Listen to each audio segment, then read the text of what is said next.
Hi everyone, I'm George Farrar and welcome to JAX 81. Jacksonville as it was in the year 1981. I have the pleasure to bring this year-by-year series spanning from 1975 until 1995 to bring this history series to you. And here we see the Hart Bridge and the shipyards in 1981.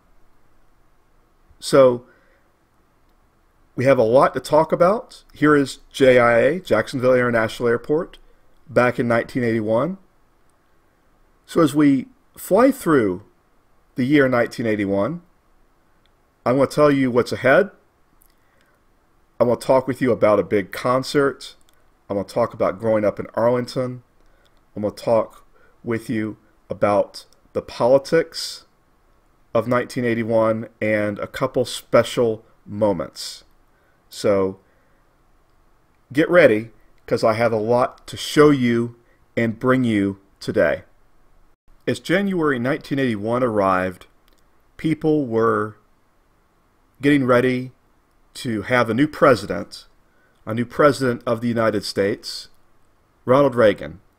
He was an actor and former governor of California.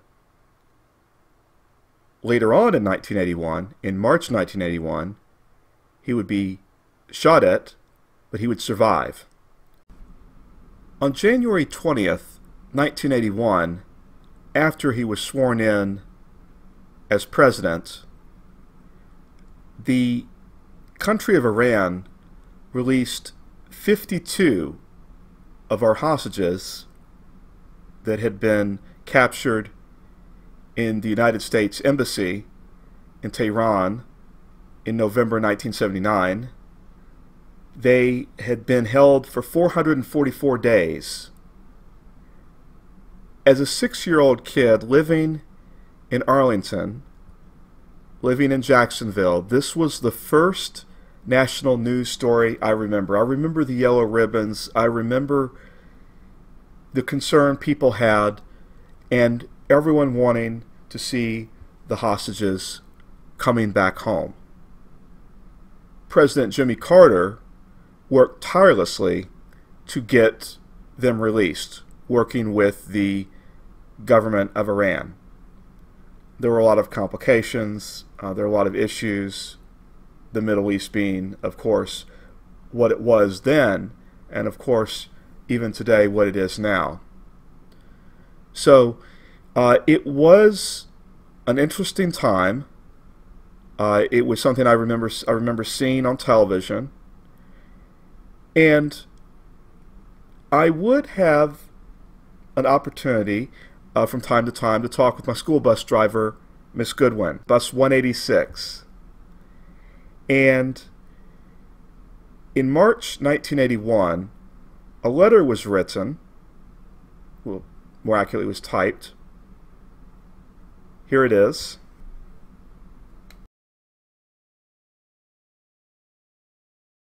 This is a letter from the United States Department of State, and I will now read it to you. It says, "Dear Miss Goodwin, I want to tell you how much I appreciate your words of welcome home. I want to thank you for your support and your prayers during all the long months of captivity in Iran. Nothing has been so reassuring to me than to see how the young people of our country have found reason in this experience to renew their commitment to the principles of freedom and liberty and human decency on which our country's future rests. You make me proud to be an American. You make me confident that our country's future is bright. I hope you will also keep an open heart and mind toward Iran so that in time our two countries can again be friends. God bless you and keep you. Sincerely, Bruce Lingen, ex-hostage, a free American." It meant a lot for Miss Goodwin. It meant a lot to me for Miss Goodwin to give me, essentially gave my stepmother, gave me eventually this letter.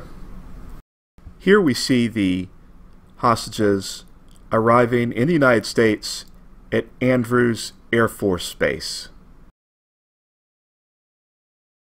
On February 18th, 1981, Bruce Springsteen and the E Street Band came to Jacksonville, Florida, and performed at the Veterans Memorial Coliseum.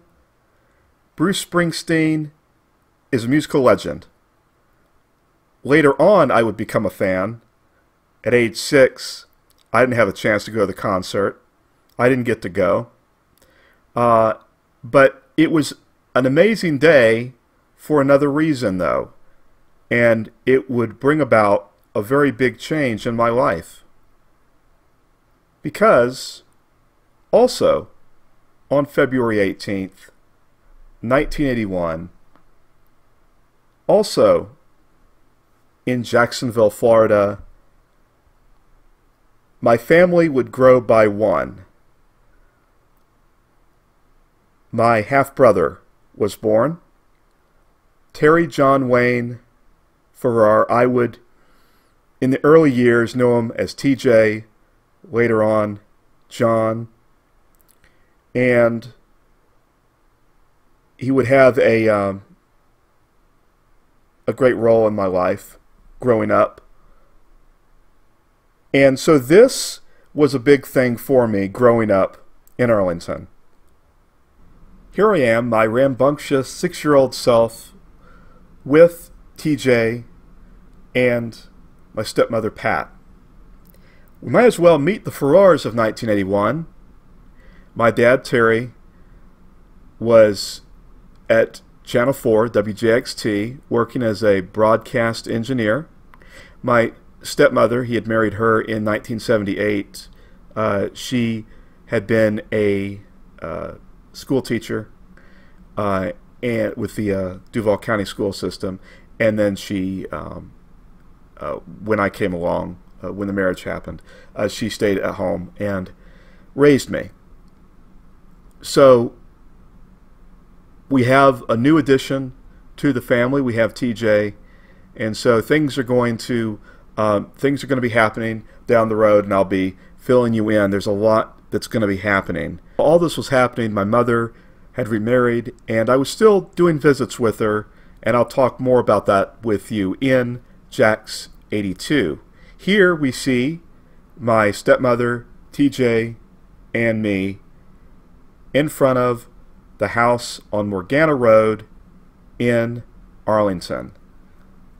I had a classic growing up experience in the early 1980s in the Jacksonville suburbs in Arlington.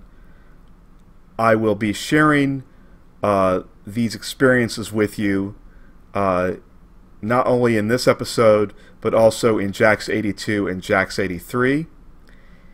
There's going to be a lot happening.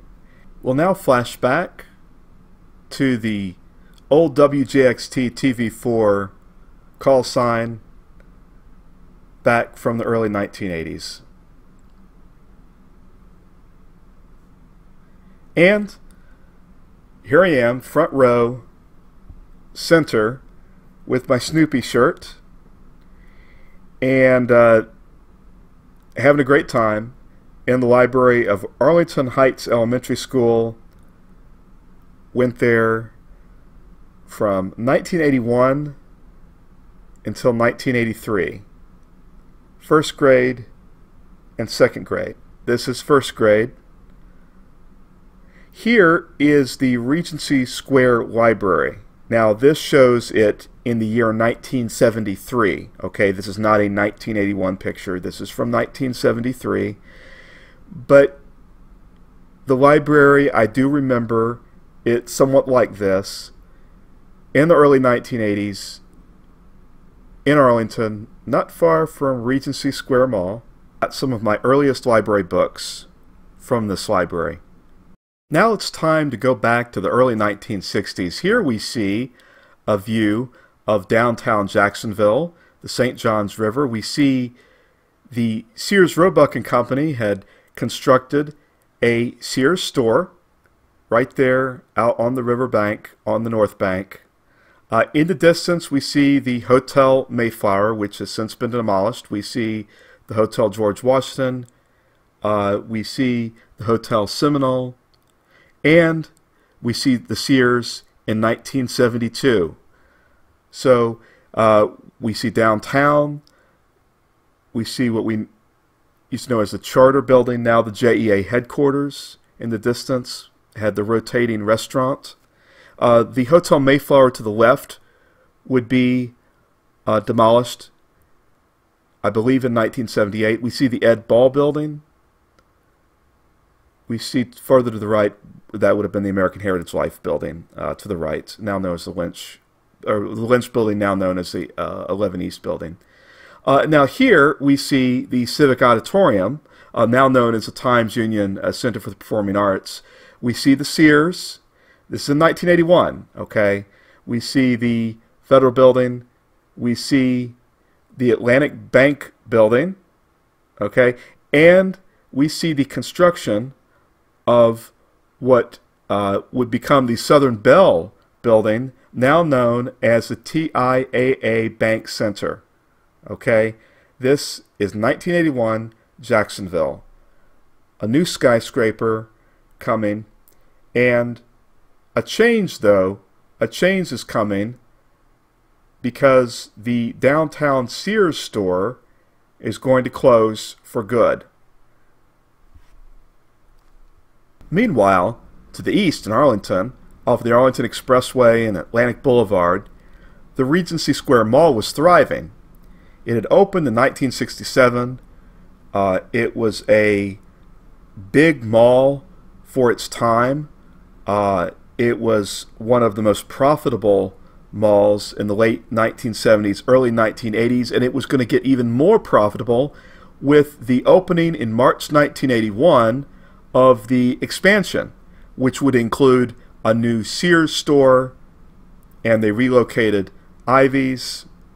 Remember Ivy's?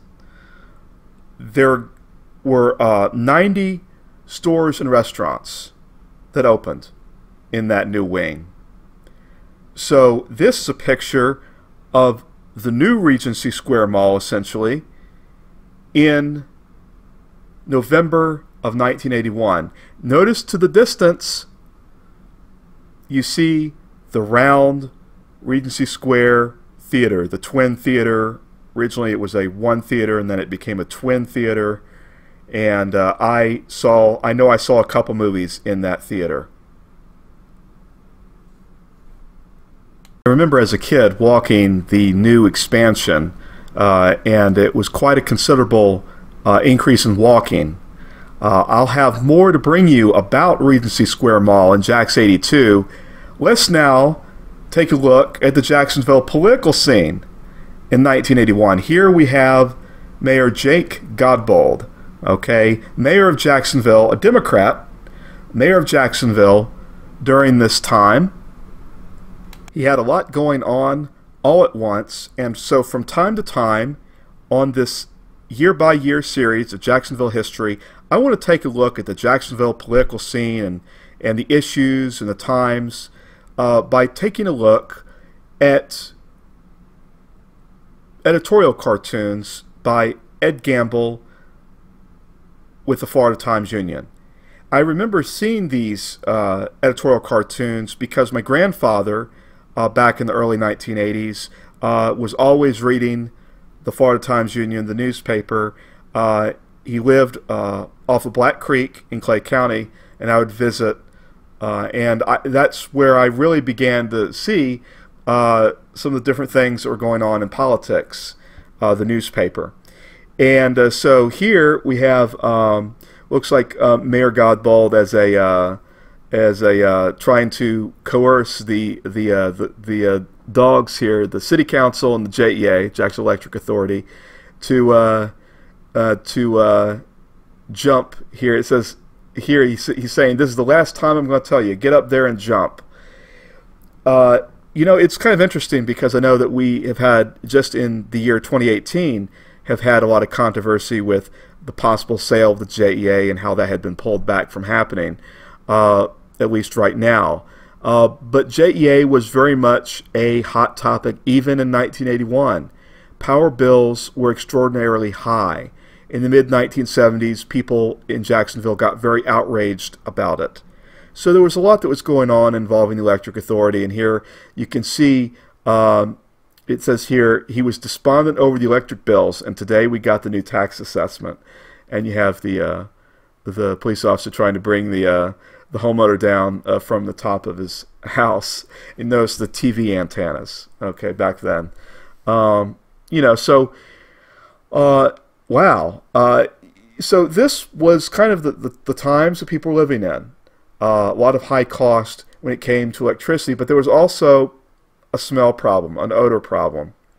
The things were starting to catch up with the city of Jacksonville when it came to industrial smell. There would be smells from industries located on the north side, and we were starting to run afoul of things. And here it looks like Godbold. They have him here has an officer, an army officer, I guess, and he says, "I don't smell nothing, Corporal. You don't either, do you, Private? I can't hear you." And the private is the environmental chief. Okay, so we're going to later on in the 1980s, it's going to start to become more and more of an issue. It's going to start to snowball. People are going to want, they're wanting things to change in Jacksonville. And so we're seeing some of that, at least so far as opinion and some of the things, seeing that here. These cartoons, these editorial cartoons, are courtesy of the University of North Florida's Digital Commons. Okay, University of North Florida's Digital Commons. A fascinating look into 1981 Jacksonville politics, what was going on at the time. Here we have a commentary on an effort in 1981, a commentary on the effort to bring visitors to Jacksonville using highway billboards. And this cartoon spoofs it a bit with a billboard, a guy painting the billboard saying Jacksonville, bold new city of the South. And behind it, you see these ramshackle shacks. It says 75,000 who live in Jacksonville slums, code violations. You see just a totally messed up kind of neighborhood. And question, what solutions are offered by Jacksonville leaders to the problems of growing urban blight? Answer, try to hide the eyesore. And this is another issue that I think we can see resonate through time. I remember as a kid going down Union and State Streets and seeing the shotgun houses, okay, where you could, they say you could stand on one end of the house, shoot to the back, through the back, you go all the way out to the back of the house, okay? And you'd see that, and then the Ritz Theater at that time had not been refurbished, it had been abandoned. So you would see that as well. So it was definitely, there were definitely these times, these things that were happening. People were starting to speak up about what was happening downtown because, as we've talked about in earlier episodes, the economics of Jacksonville were certainly changing. Lots of business out in the suburbs, less business downtown.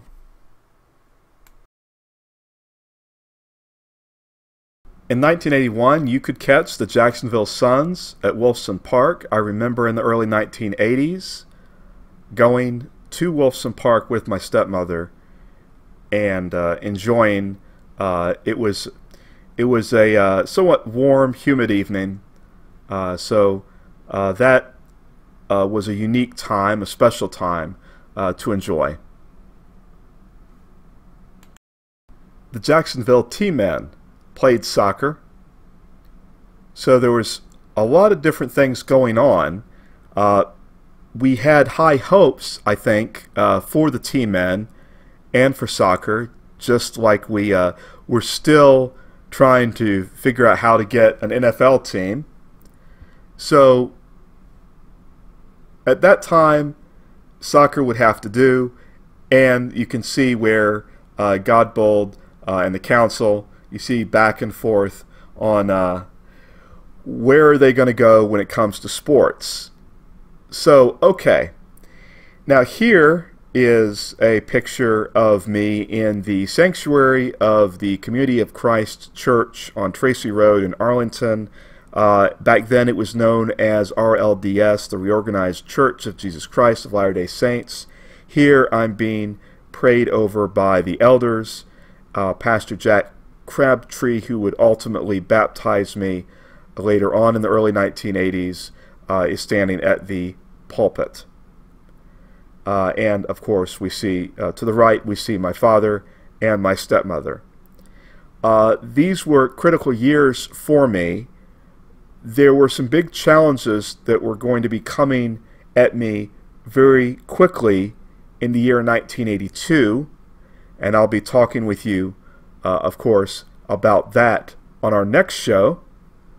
But I just stop at this moment just to point out, as you look in the lower hand corner of this picture, you see a small me, right? I'm only 6 years old when all this is happening. And it was a very exciting time. And I was starting to get out into the world and see Arlington, going to the mall at least every other Saturday, going to church, going to school, so much happening all at once. And having a half-brother, having a new relative in my family. I would know him as my brother. I was excited about all the things that were going on. There were some big things coming ahead. Here we see my class picture at Arlington Heights Elementary. Miss Johnson was a teacher. She drove me home one time because I missed the bus. I'll never forget the day that I missed the bus. But she drove me home. And Arlington was a really safe, I viewed it as a very thriving, happy neighborhood, a happy community, a suburb of Jacksonville. And so, as we take one last look at 1981, let's take a look at an article from either the Jacksonville Journal or the Florida Times-Union. I am in this picture. You won't be able to see it very well. This is in the cafeteria of Arlington Heights Elementary. The date on here is written October 2nd, 1981. My grandfather was an avid reader, as I mentioned earlier, of the newspaper. And so he saw it and, of course, clipped it out. And it says here, Clarence Reese, alias Sparky the Dog, talked about fire prevention yesterday to kindergarten and first grade children at Arlington Heights Elementary School. Reese, a Jacksonville fireman, later donned the head of his dog suit and greeted the students as they left the room. So that was, I remember it. I had a lot of cool times at Arlington Heights Elementary. They also, in this cafeteria, had something called the Math Fair. And I remember very vividly the Math Fair. And I had a good time. You know, there were some neat times at Arlington Heights, and I'm going to have more to bring you. And I want to thank you for taking the time to watch another episode of our year-by-year series as we cruise on into the 1980s. We have a long way to get to. Thanks for watching. Take it easy. See you later.